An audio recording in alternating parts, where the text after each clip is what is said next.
Hi, I'm Jeffrey, and this is Life with a Pipe. Thanks for joining me again today. We are going to open a brand new tin of Low Country PeeDee, courtesy of Sipping Piper. Ryan sent this to me. You may have caught the video, maybe it was last week or the week before. Did a box opening. He also sent me a clay pipe. I went and got some shrink tubing, 1/4 inch. It was really tight getting it over the button, but it finally got there, and then tightened it up with a heat gun.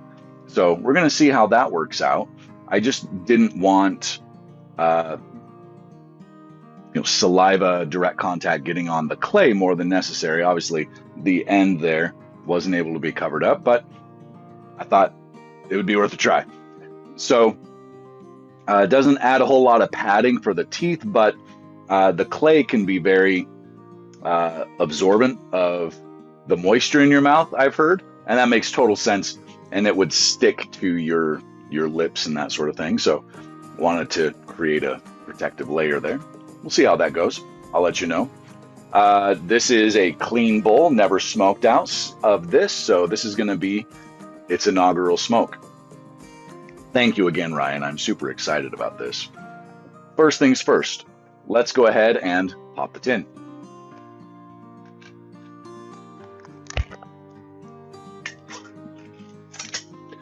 Now, this is a Low Country blend.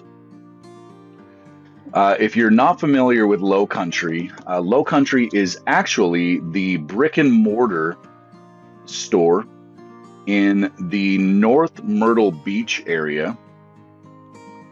I've never been to Myrtle Beach, but now I have a reason to go visit. They have a brick and mortar shop there, and it is associated with smokingpipes.com. So they have a line of tobaccos that is blended for them by Cornell and Deal, and I am really not familiar with their line. This is the first tobacco in that line that I have had the pleasure of having a chance to try. I'm super excited to smoke this. Ryan did a great video last week where he spliced in a conversation with the Pipe Hunter, and that was a fun conversation. Also last week, the guys at Smoking Pipes did a blind tasting, and this was the blend that they were given. And the tasting notes that not only Ryan and Hunter were giving from this, the guys at Smoking Pipes, what they were sharing about it was super intriguing. And it is a burley flake, basically. Definitely been rubbed out, but you can see that it's been pressed into a flake and then processed, probably tumbled out into these finer strands. So it's not quite ribbon cut, but it probably was ribbons at one point, pressed and then processed out. So you can see the bigger chunks there. When I was listening to them describe this, I couldn't help but think of the Muletown mixture for this year, the Old House number 3. And depending on what I get from this as I'm smoking, I might pack a bowl of that and compare, because if this is anything like the Muletown mixture, this is a treat. So I'm sure it's great anyway, but if they are similar, I doubt this has the same really aged leaf that the Muletown mixture does, but if it's in that same direction, wonderful blend. So let's go ahead and pack the pipe. All right, here we go. So this is not a huge chamber. You know what? I'm gonna rub this out a little bit more before I put it in the bowl, just to break this down a little more finely.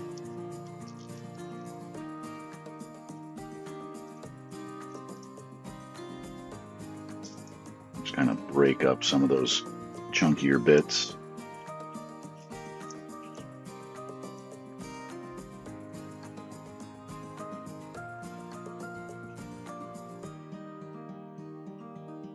There we go. That's much better.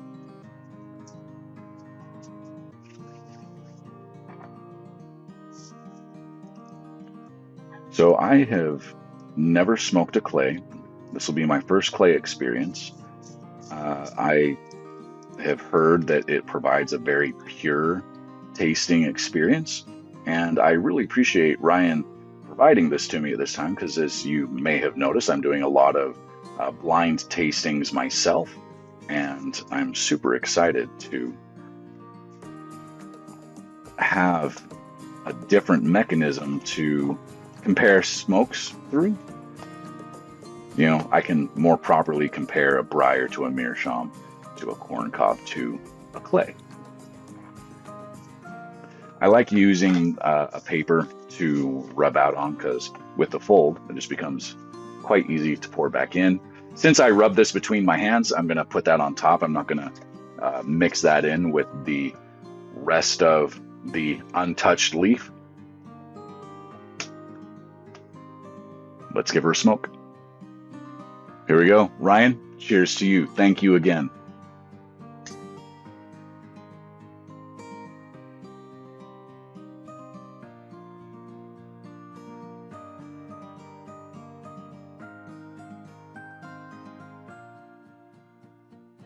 So I am aware that this might get very hot. Holding it here on the stem, I appreciate that it has a kind of squared off shank there. Makes it a lot more comfortable to hold at an angle. The mouthpiece area is rounded, but it is a much smaller bite zone because it is round than what we're used to with a flat mouthpiece.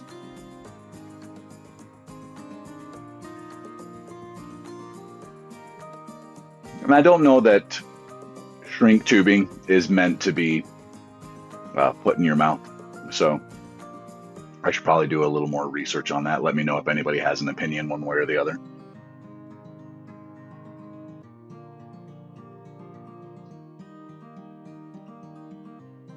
But to have a smoking medium that does not impart any flavor to the tobacco, such a cool concept.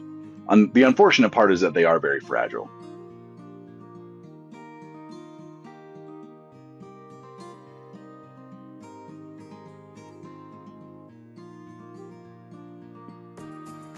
Now I may have to buy a small collection of these so that I can do side-by-side tastings and where they're not being influenced by briar versus clay or something like that. But, for another day.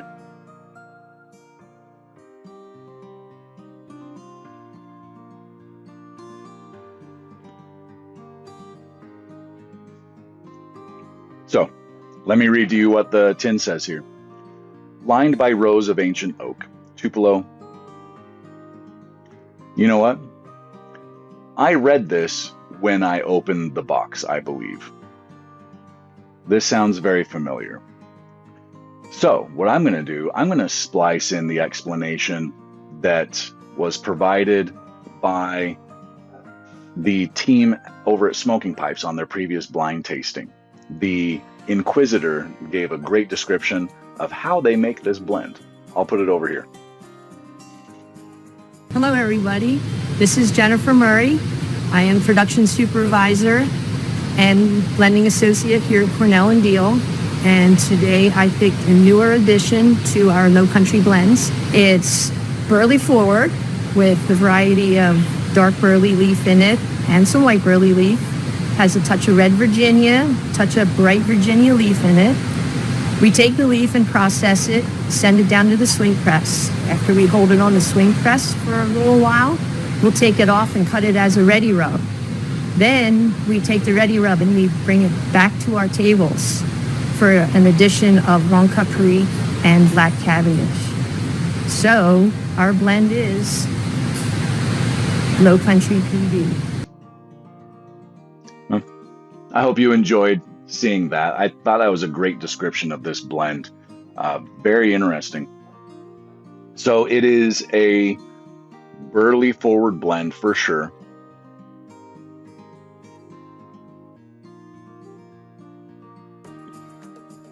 The nutty, cocoa-y notes are what come through the most.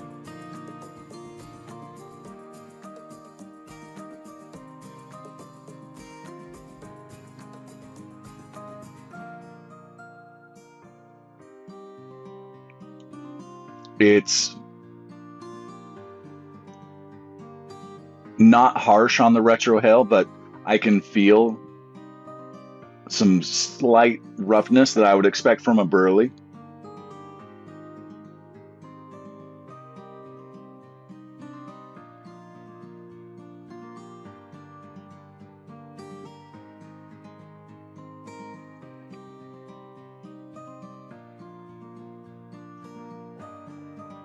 Tin date on this was July 17th, 25. So it's got a good 10 months of age on it.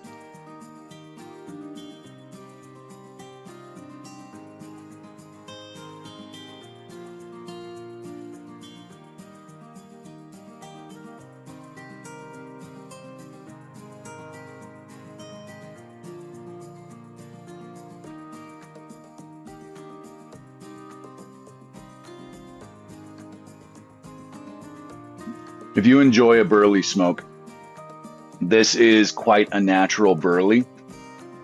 There's not a lot of layers of flavor here yet. I'm still at the top of the bowl though, so I'm gonna smoke this down a little bit and see if it progresses much.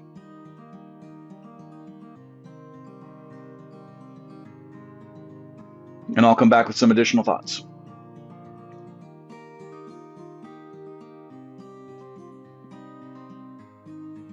Okay, so I'm about halfway down the bowl. I've been sipping on this, and this is lasting a long time. So the burn quality of this pipe is excellent thus far. I'm very curious to try other types of blends in this, but I am really enjoying this. So this blend is very earthy. It is not like the Muletown mixture Old House number 3. The Old House number 3 is 6 Virginias and 3 Burleys, and they're all aged wonderful. That is a great sweet burley smoke. Packs a punch. That thing has got some definitely medium plus nick on that. This, not so much. So this is white and dark burleys, red and yellow Virginias, and Perique. And it is just, it's down and dirty. It is earthy.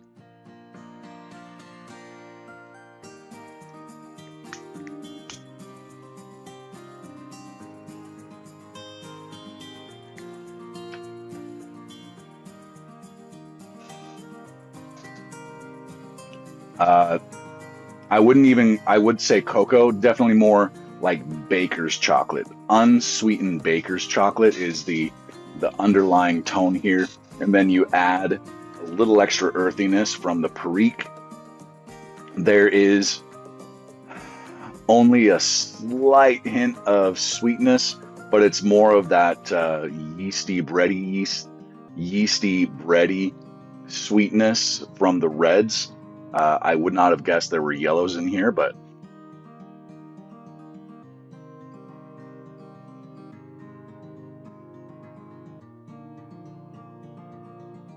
I look forward to trying this in a briar and seeing what that experience is like, to see if that brings out a little more of the complexity that could be possible with this blend.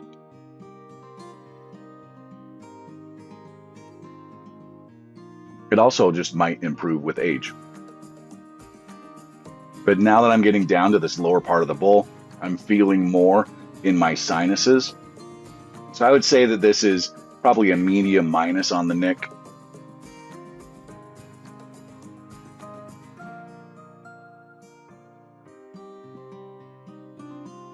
The Burleys and the Perique are definitely bringing some to the game.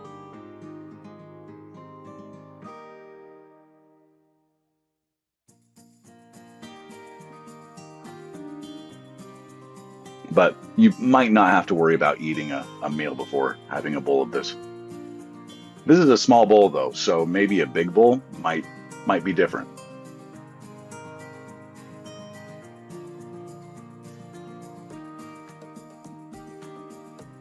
Clenching this has been an interesting feat. Finding the right grooves in my teeth and holding it in just the right way is interesting.